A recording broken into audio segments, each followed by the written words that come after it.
Bien, sí, un poco como vos venías presentando hoy al inicio de la nota, esa es la variable que un poco explica este resultado, ¿no?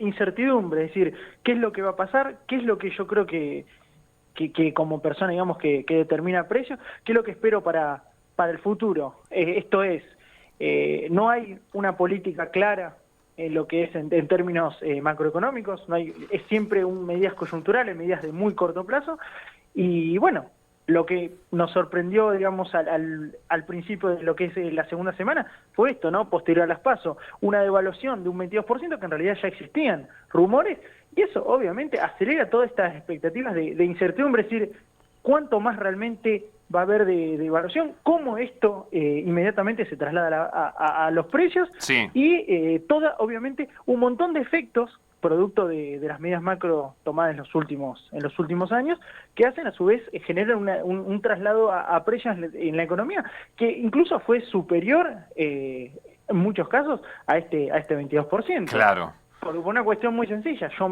que es lo que mencionaba al principio, incertidumbre, yo me cubro ante subidas de precios futuros, porque realmente no sé qué es lo que viene, y porque vos y yo, digo, no podemos saber cuánto va a estar el dólar en un mes. O sea, si vos y yo nos ponemos a pensar cuándo puede ya estar el dólar, puede estar tranquilamente 1.000 pesos y el dólar, y realmente no sabemos si es un número bajo o alto. Entonces ese es el problema, es la incertidumbre. Claro. Incertidumbre, porque no debería ser coherente que un resultado de una elección, digamos, te altere de tal magnitud la dispersión de los precios. Creo que eso es lo más importante de entender por ahí, que por ahí uno ya lo tiene internalizado pensando en las elecciones pasadas, pero no debería ser, digamos, un rumbo de política económica, digamos, válido. Entender que un resultado electoral e inmediatamente una devaluación Sí. te puede generar tan impacto distorsivo en la economía. Vale aclarar, negar que una devaluación no te va a generar un traslado de precios sería, digamos, No, obviar parte de lógico. la teoría Pero acá se económica. trasladó Pero inmediatamente, muy rápido se exactamente, trasladó. se trasladó inmediatamente y en muchos casos esto que se conoce como pass-through o traslado de precios fue superior a esa misma magnitud. Eso es también lo otro relevante. Y por otra parte, también al tener un tipo de cambio que está partido, esto es, no tenés un mismo tipo de cambio, es decir, un dólar no es el tipo de cambio que tenés al momento de determinadas operaciones, están atrás un dólar oficial, otras operaciones se encuentran atrás al dólar blue, o incluso otras operaciones, un montón de otros tipos de dólares, que también pueden magnificar aún más este efecto distorsivo. Claro, pero Entonces, vos hablas de un traslado a precios que superó, en algunos casos, claramente a la devaluación. sí, totalmente, pero es por eso mismo, por la incertidumbre. Si habría una certeza basada en un historial, y no solamente de la actual gestión, sino de un montón de gestiones económicas pasadas en Argentina, de que esta evaluación es extraordinaria y que no se va a volver a repetir en el futuro y que no hay una escalada de precios y que no hay una elevada tasa de inflación, el traslado podría haber sido otro. Ese es el problema, la incertidumbre constante, digamos, que uno en Claro, parte, digamos, como economista dentro de este país lo tiene internalizada. claro. Es un evento, digamos, una inflación de 10,47% como la del IPC Online puede ser tranquilamente la inflación que puede tener anual un país, o incluso un país en 2 años, te diría, ¿no? Sí, sí. Ahora, viendo el análisis que realizan ustedes de agosto, la primera semana, bueno, llegan las listas de precios actualizados de acuerdo a la inflación del mes anterior y la incertidumbre por el proceso electoral. ¡Pum! Se van para arriba los precios. La segunda semana, que es la semana de la elección, relativamente tranquila a la espera de la revelación del resultado. Se da el resultado y la devaluación y las otras 2 semanas se va todo para arriba, ¿no? Especialmente la última semana. Exactamente, esa es la síntesis. Y también una cosa por ahí para comentarle a los oyentes, por ahí siempre un típico comentario que está bien, por ahí uno puede pensarlo a priori es, che, 10,47, pero me estás diciendo que las subas de semana a semana son de más de un 20%. Bueno, hay que tener en cuenta que lo que es el cómputo de cálculo de inflación es el precio del promedio mensual. Entonces vos Claro, tenés las 2 primeras semanas que te van a tirar abajo el indicador. Pero esto lo que en realidad no es que, digamos, no se tiene en cuenta, sino que se va a tener en cuenta para el próximo mes. claro, Septiembre va a tener esto que se conoce como arrastre, porque precisamente vas a tener a partir de la semana 1 los del mes de septiembre, todos estos precios que están muy por encima del precio promedio de agosto. Con lo cual, Emiliano, el piso de inflación del mes de septiembre, ¿cuál sería? No, sería tomar conclusiones muy apresuradas, pero no podemos hablar tranquilamente de que ya hace rato que la barrera del 7-8% es el piso mínimo que hoy tenemos que tener en cuenta. Yo quizás no sé si decirte un 10, porque sería atreverme mucho, pero hoy un 8% es para mí un piso Sí, mínimo a considerar, lamentablemente. Un piso bastante optimista, porque si tuviste en la tercera semana una suba del 14% respecto a la tercera semana de julio y casi un 18% en la cuarta respecto de la cuarta de julio, septiembre va a arrancar bien para arriba. Sí, totalmente, sí, sin lugar a dudas. Ponerle un 8-9% por ahí de piso. Habrá que esperar, insisto, pero la realidad es que hoy estos números no son para nada positivos, ni mucho menos, sino al contrario. Un poco siempre yo me gusta por ahí anualizar la cifra, decir, ¿qué pasaría si tuviéramos esta inflación durante todo un año? Sí.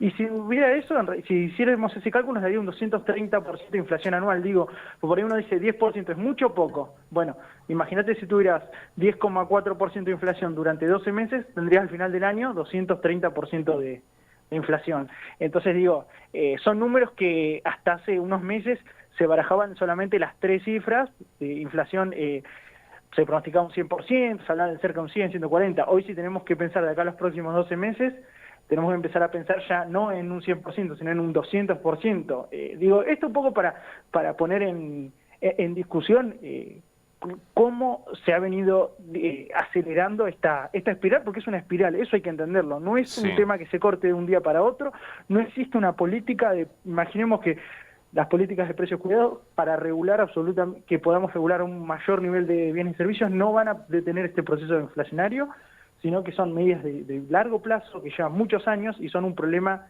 en cualquiera de los países que han sufrido inflación elevada, que lamentablemente terminan siempre con consecuencias negativas como única alternativa válida para cortarla. En este caso Argentina siempre somos un caso excepcional en este sentido. Sí. No es que es algo común que tengamos arriba de 15, 20 puntos, ahora obviamente este claro, año pero con esta dinámica electoral, porque tenemos elección en octubre y es muy posible que tengamos elección en noviembre, porque es muy posible que haya segunda vuelta. Vamos a seguir de incertidumbre en incertidumbre, entonces. Es decir, de acá a fin de año vamos a tener, por lo que vos estás diciendo, de acá a fin de año siempre vamos a tener inflación de 2 dígitos, entonces. Es que sin lugar a dudas. Y a posterior también hay que ver las políticas. Claro. Porque hoy, digamos, el gobierno lo que tiene, y es un incentivo, se quiere perverso, que tiene cualquier gestión, es a buscar la mayor cantidad de votos, como sea. Y aunque esto implique medidas que en el corto plazo sean beneficiosas, en el mediano plazo, esto es pensando después para el próximo año, puedan ya tener grandes perjuicios en variables como la inflación.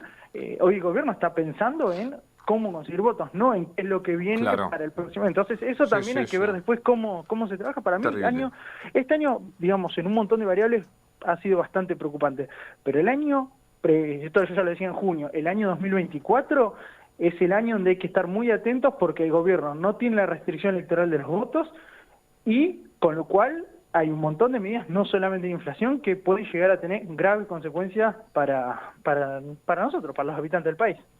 Sí, me quedé preocupado cuando vos me decís, si esto lo analizamos, este 10% de inflación, ¿llegamos al 220, dijiste? 230, sí. 230. Sí. Y te digo más, no es descabellado, por lo que si estamos pensando en agosto, septiembre, octubre, noviembre, diciembre, que la verdad que no hay miras para que baje, y el arranque del próximo gobierno que va a tener que tomar medidas y seguramente los primeros meses también la inflación va a ser alta, ¿para qué escenario nos tenemos que preparar, no? No, para darte un buen ejemplo también de esto, de cómo está la situación hoy en términos de márgenes, de porcentajes y demás, de subas de precios. Precios Cuidados, fue una de las medidas de masa, anuncia una suba de un 5% mensual. Sí. 5% mensual equivale, si vos anualizás ese número, a un 80%, es decir, los precios en teoría con mayor regulación, mayor control. Entonces estamos hablando de un 80% anual, es muchísimo, una locura. Es muchísimo, digamos, si estamos pensando ya que el gobierno... Claro, si lo regulado está en el 80, lo que no está regulado, bueno. ¿Qué es lo que viene para lo que no está regulado, no? Es un poco el interrogante. Entonces, realmente sí, hoy a nivel de precios, insisto, Argentina es un caso especial, no hay casos en el mundo, y lo dijo esto muy claro Simón Kuznets cuando recibe un premio Nobel de Economía, lo dijo muy claro, cuando él recibe el premio de Economía por allá por los 80, que hay 4 tipos de países que merecen su estudio: los desarrollados, los subdesarrollados, Japón y Argentina. Es decir, no es de ninguna forma sustentable esto, y somos en ese sentido un triste laboratorio de cómo una economía puede subsistir sin caer en una hiperinflación, con muchos años de alta inflación, que obviamente no es gratis, y que este tipo de cifras, poco a poco también, elevan el riesgo de caer en una hiperinflación. Sí, sí. Es, obviamente, la situación más caótica en lo que refiere al incremento de precios. Sí, está claro. Estamos cerca de la hiper, entonces. Sí, por cada mes donde estas cifras se duplican, no es que es costo cero tener un nivel alto de precios, sino que en algún momento termina esto en una hiperinflación. Siempre previo a esto hay algún tipo de política para contener precios, eso no hay que... Y obviamente no funcionan, pero son todas las mismas medidas que lamentablemente Argentina es un laboratorio de eso, y que uno quisiera creer estar equivocado, pero todas las medidas que se vienen anunciando van en línea a eso, medidas cortoplacistas, tendientes en este caso, a llegar a octubre o a noviembre, pero no con una perspectiva de decir, bueno, Sí, te entiendo. hay que anticipar esto. Siempre es un gusto